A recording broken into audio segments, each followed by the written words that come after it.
All right, now I have a great guest in Justin Perry from one of my favorite betting sites, shotqualitybets.com. Justin, how the heck you doing? Hey, Kiev, thank you for having me on. It is such a pleasure to be here this afternoon talking a little bit about shot quality bets and what we do over at SQ, trying to quantify the game of college basketball a little bit differently than everybody else. Oh, absolutely. I love that a little bit differently. And when I introduce you guys, I say a little bit differently because the market does one thing and shot quality bets does another. So I'm excited for you to tell our listeners how that exactly works. Yeah, I'm excited to jump into it. So, if you have not really heard about shot quality yet, what we do is take a peek not necessarily at a box score to evaluate a game, but we take a look at how a shot was sort of taken. We look at the quality of a shot. We have integrated lots of different data from many different providers that include position on the court, defender ability, our own rankings, to really give every single shot a process based look at how it's taken, not necessarily evaluating it just on if it went in or if it missed, right? Because how many times do we sit there and we see the open three clank out or the contested mid-range jump shot go through the hoop or get a shooter's touch, right? So what can often happen is that games go based on some of this luck that is so inherently tied to college basketball, especially with the level of players. It's a little less so in NBA when you have a little bit more consistent shooting and all that, a little bit more reliable play.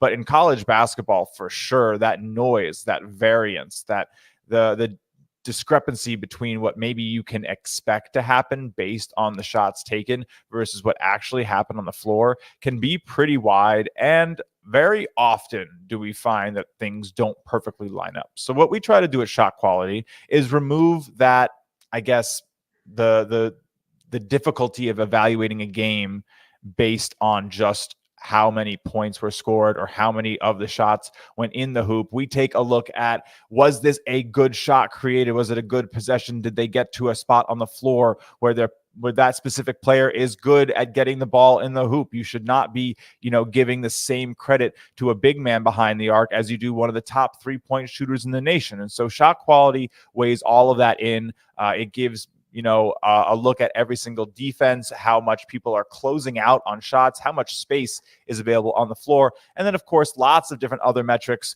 involved if you want to dive into, if a team is doing well necessarily on the post-ups, or maybe you think that a team is doing really well off of a pick and roll action. We have all that type of stuff to help you sort of understand how teams are playing, formulating their offense, and then most importantly, executing it. Absolutely. And there's a defensive and offensive component to it. And what I find fascinating about shot quality is you look at sites like the Ken Palms, the Bart Torviks, the efficiency sites. They do a lot of things based upon the efficiency, meaning like points per possession, and they have their little algorithm and look at both sides of the ball. And it's almost very general. It's pretty accurate. I'm not going to definitely knock them. And that's what made Ken Palm so popular, that it gives you a good picture of it. But we needed a tool like shot quality that digs in a lot deeper, more of a matchup perspective. For example, a short team that allows a lot of stuff at the rim might be a good 3-point shooter, but then all of a sudden they're facing a team that just can't be stopped, a tall team inside. Just based upon the efficiency metrics, it's not going to give you a great perspective on that game like shot quality would. Right. And it happens all the time. You can see something on a Ken Palm, on a Torvik, on, whichever one that you fancy the most. But what comes out of it is, especially in my opinion, Kiev, is that we see a lot of this recency bias. And it is a killer in betting. It is one of the hardest things to ignore because, a team goes off or has a hot week. We have a naturally tough time in saying, okay, I should be fading them.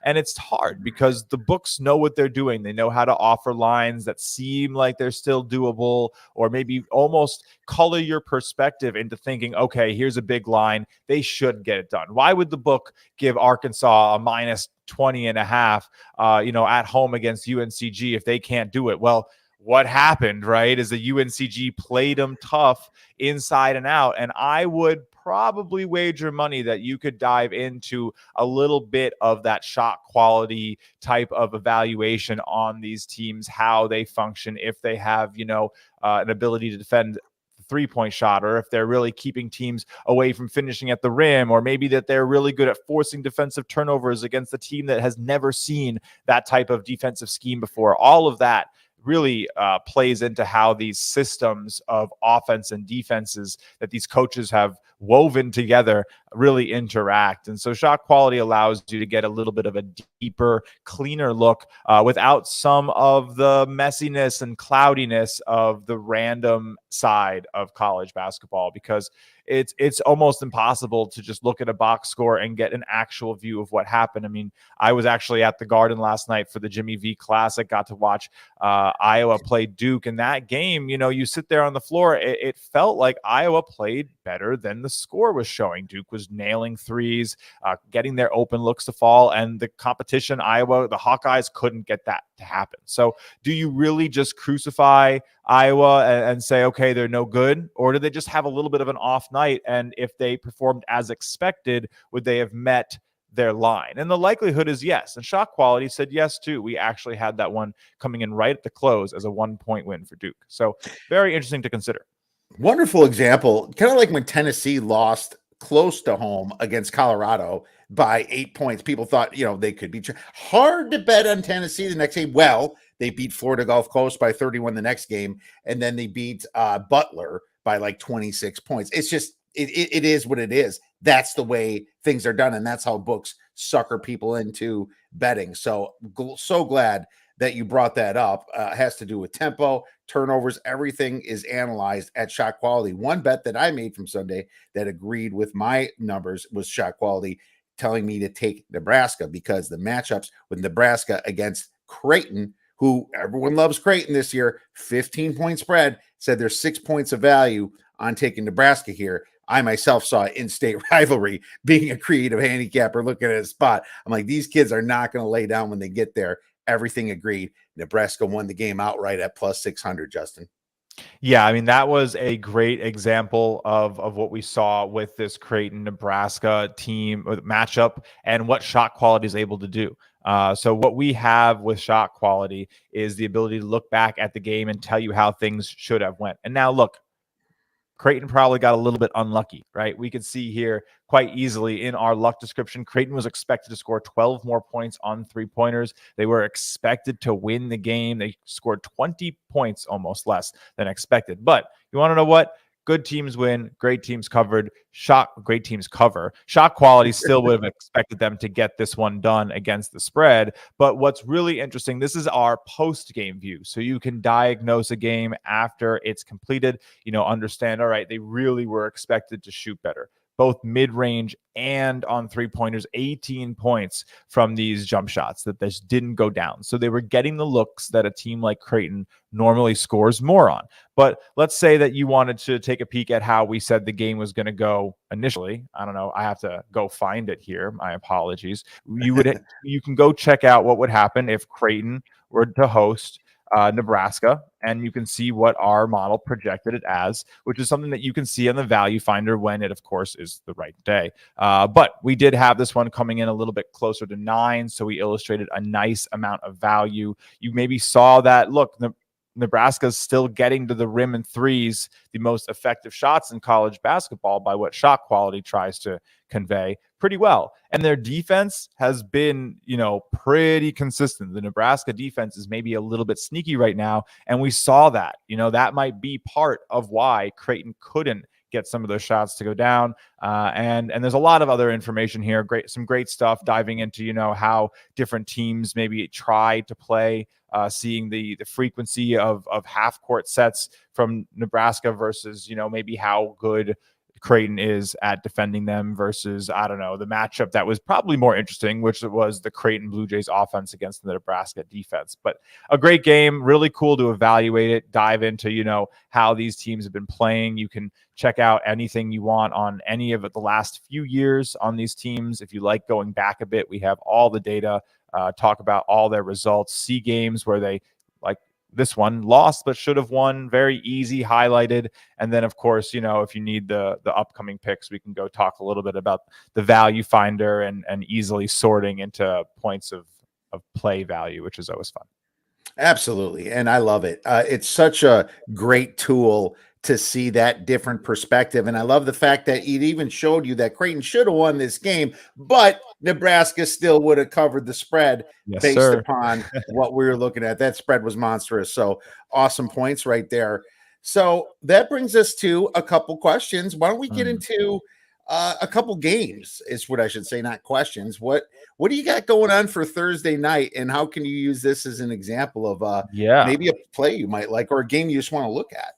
Sure. So I think one of my favorite tools on the entire site is this trend finder tool. And this comes with the shot quality premium membership. This is part of the package that allows you to see the shot quality scores. We do have a much more accessible tier for the model if you want the projections on the games and to bet what we're betting on, which has been wildly successful, might I add. I think we're up about 75 units in the first 30 days, something like a 57% hit rate, and couldn't ask for a better start from the model. But if you're interested in diving deeper, maybe coming up with your own plays rather than just tailing what the model projects, which is sometimes nice. Look, I like the convenience, but let's say we wanted to take a look at a really interesting matchup.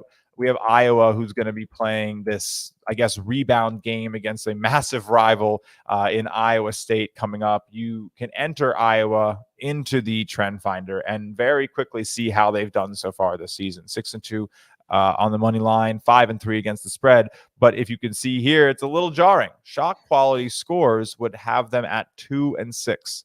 So they, with that 1.5 last night, though, they should have covered the spread with Duke. So that was a potential shot quality win. But you can very easily just scroll through the data here and see which games we projected to be a shot quality win on the spread or a loss on the spread, and then what actually happened. So they maybe should not have been able to cover this Bethune-Cookman game by 28.5. It was a little bit tighter than it might have looked, or maybe you should evaluate that bet. And then, of course, it's all the same for the totals as well. Now, what I'm definitely seeing is a spot for Iowa State. I'm actually a big Iowa State fan. I'm a huge fan of the transfer in from the Bonnies. Osuniyi has been absolutely dominant, and we're seeing that presence on these totals. 1-7. 7 under hits on 8 games is pretty nice, but the shot quality ATS is what I'm a little bit more interested in. We can take a look. They haven't actually played the true away game yet, but this is still going to be a tough environment. I think that the under here is another good one to look at. We are seeing maybe some regression due for an over, but with how Iowa's been playing, and I think that honestly seeing them last night, they might be okay playing a slower pace here. Iowa State's done really nicely at home, of course, so going on the road maybe a little worrisome for the spread, but I don't know. I kind of like the under on this one personally, and there's some other good stuff on this game for sure. I think you might want to take the points too. I don't know if you have any feelings on this, Kiev, but this is going to be a great matchup on honestly a pretty small Thursday slate. Yeah, very small Thursday slate. Iowa can definitely turn the defense up if needed. As we know, they're a very fast-paced team, and Iowa State did get them last year. I was on Iowa State last year, and I had 5.5 points to give, and they won outright by a lot. This matchup seems to kind of go back and forth when they play each other. If you've watched over the years, being the Big Ten fan that I am, I follow that kind of stuff. And yes, Osuniyi was a fantastic transfer from the Bonnies, from St. Bonaventure there. Totally agree with that. The lines are just coming out for this, and I project the lines to be about 5.5, 6. Is that what is kind of coming in? Yeah, I saw 6.5 up on FanDuel right before we started recording. It looks pretty accurate, right? We have this about 7 points, 7.3, as you're seeing here on the stream from Shot Quality, projected 76.7 to 69.4. Going to be very interesting. I mean, a combined over-under record for these teams of 3-13 is pretty eye-popping, especially with Iowa being billed as this very high-powered offense. I think maybe we're getting a little bit too much respect for them, and we can actually pop over to the value finder and take a peek at what Shot Quality's totals have for this game. I know that the totals have been impressively popular. We actually have an over. So interesting. I don't know. Maybe people are respecting the Iowa State defense too much. Look, we know when we gamble, there's 1,000,001 different informational points to take into account, and nobody rushes to the counter with a pick. It doesn't really work. You got to be very calculated. You have to really take everything into account. I personally want to get a little bit more data on this game, maybe dive into how these two teams have fared in recent games against similar profile teams. I don't know if you do that a lot, Kiev. I like some of the sites out there that let you sort of compare teams, and Shot Quality does that too. If you sort of look at the rankings that we have and how teams have fared against our own internal rankings, is a very interesting way that I think you can sort of look at things. So let's say you wanted to take a peek at, Iowa this year, 6-2, very interesting. They commit the fewest offensive turnovers in the nation, which is impressive and probably a good reason to back them. But, you can sort of take a look at how the opponents they've been playing have been stacking up, right? And so Iowa State, I believe, is actually rated pretty well on Shot Quality right now. In 2023, we have them 17th overall, the best defense in terms of shot quality allowed in the country. So, what you said right there is amazing, because you're getting the team for Iowa that out of 363 teams has the number one turnover percentage on offense. They don't turn the ball, going against Iowa State, who has the number one turnover percentage on defense. No, this is a great point. Yep. I love 30%. Yeah, it's so fun to watch that. Which one is real? Which one is sustainable? These aren't just steals either. These are also, shot clock violations, just offensive fouls and things like that cause turnovers. So keep that in mind in this situation. I'm just going to be honest. I don't like giving leans until I dive deeper into a game. So I'm not going to either, but I'm very fascinated to see where this comes out. And this one for me is the points. I'm going to be taking the points. That's my play. I think I have a little bit of work to do before I make a position on the total, but for me, the points seem like it's the right way to go, especially if we see this Iowa State team continue to do what we know that they can, which is, again, very well quantified here. They are efficient in transition because they get a lot of good quality steals and turnovers. They run well. They have the big men inside to finish. They are doing a good job at defending shots at the rim, which is the most important part. That's very true. It sets up your whole defense, right? If teams can't get to the rim effectively, it harms their spacing. It means that they can't open up 3-point shooters. It means that teams have to, or that teams to try to find that shot, and the defense can sort of get a little closer to those shooters if they know they can limit them at the rim. I'm excited for this one. I think seeing Chris Murray against Osuniyi is going to be a good matchup. Iowa's a big team, but I do think Iowa State's going to come to play, and you're getting more than 2 possessions on this. So I definitely like grabbing it a little bit early. I wouldn't be surprised to see this close at 5.5. In Iowa, they can be rolling when Kirk Ferentz is rolling with this team, but I just don't see how they keep replacing the talent that they lose every single year. Real quick, Rutgers, Ohio State tomorrow. I'm excited for this one because I want to fade the hell out of Rutgers after beating Indiana at home. Indiana had a terrible game. I'm guessing the shot quality score on it wasn't nearly as much as the 15 points that Rutgers beat them by. I know Rutgers plays good defense. I like Clifford Omoruyi. I didn't completely handicap the game, but I need an excuse to bet Ohio State because I'm kind of thinking that until I get into the dirty of the numbers. Right. So, I mean, as you're seeing here on the value finder, this is a really interesting play here for shot quality on the under. I love shot quality unders. I'll just say that out loud. They have been our most profitable split. I think right now, they've accounted for something about 30-40% of the profit have been on unders. And it's really interesting because you can wait on unders, right? You can wait on unders because more times than not, games get bet towards overs. You usually want to wait. You usually want to play the overs early. You want to get those overnight overs because people tend to bet games up more than not. We've seen much more closing line value on our overs this season than anything else because they just climb overnight and we bet overnight.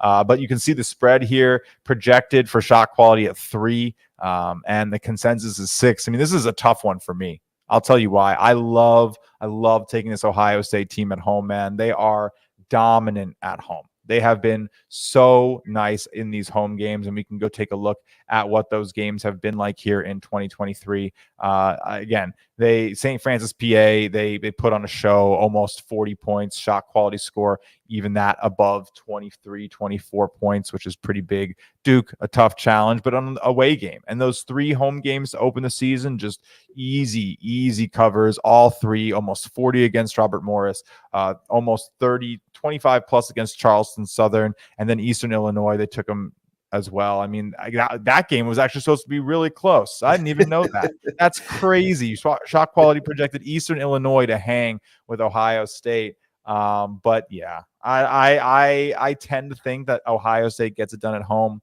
but Rutgers is going to give them a bit of a run for their money, as you're seeing here in this matchup. Prediction, the rim and 3 shot quality points per game for the Rutgers offense is really strong. That means when they're taking high value shots, they do them effectively. They have a pretty good free throw rate. The shot selection is pretty good. Their shot making is weak, which means that they should be shooting even better. They're not making the good shots that they're taking. So there might be positive regression. Maybe so. And I see that they're only ranked in the 200s in their 3-point percentage. And what worries me about that is that they had most of their games at home, right. Only 1 neutral and 1 away, and they dropped those. So this is kind of the Jekyll and Hyde that I look for as a creative handicapper. Also looking at metrics when it comes to home, away.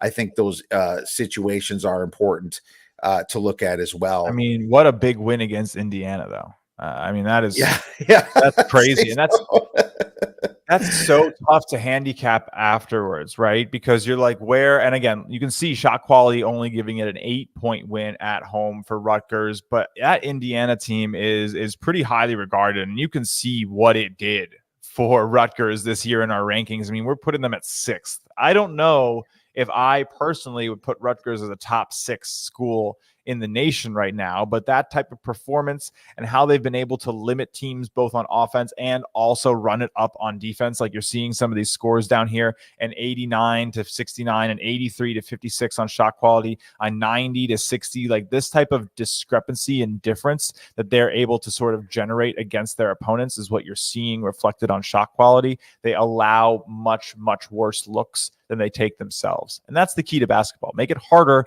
for your opponent to score on average than it is for yourself. And then over time, you should win. You should create a lead. You should extend it. Like that's it, right? Get better shots than the next guy. Get better shots than the guys in the other color. It's going to be a really interesting game here. We can see that some of the what Rutgers is able to do has been pretty high quality. The cutters, the finishing at the rim is really interesting. The defense against the finishing at the rim is really interesting. And you're seeing that they're so good at it that people go against them in the frequency at 36%, which is in the bottom 300 at frequency. So nobody's even going at them at the rim. That's Clifford Omayuri right there, buddy. That's why they're not going after him for real at the rim. And I think that is some fantastic points and just fantastic ways of being able to break down a game, looking at the internal specs, just like you showed us.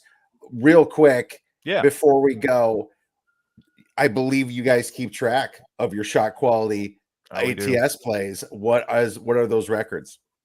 So we do the ATS and we do the spread picks. We just actually posted about it today, so I know them offhand. And look, there's definitely some difficulty with what happens with a model, and I always try to preface it with like, we are a resource at the end of the day. We do not really look at our model as, okay, you should be betting every single pick every single day. There are people who do it. I respect them a lot, but there are 1,170 plays so far this season that the shot quality model has had 4 points or more of an edge on this season, right? And on those 1,170 plays, the model is 639, 511, and 21, 54.6%, up about 76 units. Now, look, if that's not your style, if you don't want to sprinkle a little bit on every single play, it's okay. We do have a pretty solid correlation with our best rated plays. Last year, they accounted, when you got past 8 points of edge, our plays accounted for 62 of our 86 units won in the entire season last year. This year, a little bit different. So far to start, the 8+ points of value plays are 161, 122, and 4. So about 26, 27 units of value. And again, that's a lot less. So, that's about 300 plays in 4 weeks. So you're betting about 7, 8, 9 plays a day, maybe a little bit more, rather than, trying to put down 30 or 35 a day. I mean, we've had days where, some of those Saturdays we could have 70 plays. But the thing that's really cool is that it's a very good like double check, a very good eye test. And even if you just want to sort of sit back and cash some bets and enjoy some wins, you can go play those 8-point picks and have like 4, 5, 6 a day that you can feel very confident in winning at, above that 55, 56% clip that we're all looking for. That is so true. Man, I cannot wait to dig into tomorrow's games already on shot quality bets, my man. You can also get 20% off the premium package by using the promo code odds23 to get the great deals that shot quality bets, but the pros and some coaches use over at shot quality. Justin, where could our listeners follow your great information? Yeah. Oh, I appreciate that. Thank you again for having me on the show. If you want to give me a follow, it is Justin Perry 8. Last name is spelled Perri, and the number 8 on Twitter. You'll see my handsome mug there. And look, follow Shot Quality Bets on Twitter. Also, if you're interested a little bit more in like the coaching side of it, we offer coaches this content and this data as well. And that's kind of how we got started, right? Like Shot Quality came up as a coaching analytics business. We have 50+ clients in Division I right now using the same data that we have now made available for college basketball bettors. So, we get teams more wins, we get bettors more wins. It's some of the best data in college basketball, hands down. I love being a part of this team. Give us a follow. Check out the website, shotqualitybets.com. You definitely won't be disappointed. It's more wins, baby. It's a good time. Basketball's rolling. Make sure you check out Justin and shotqualitybets.com.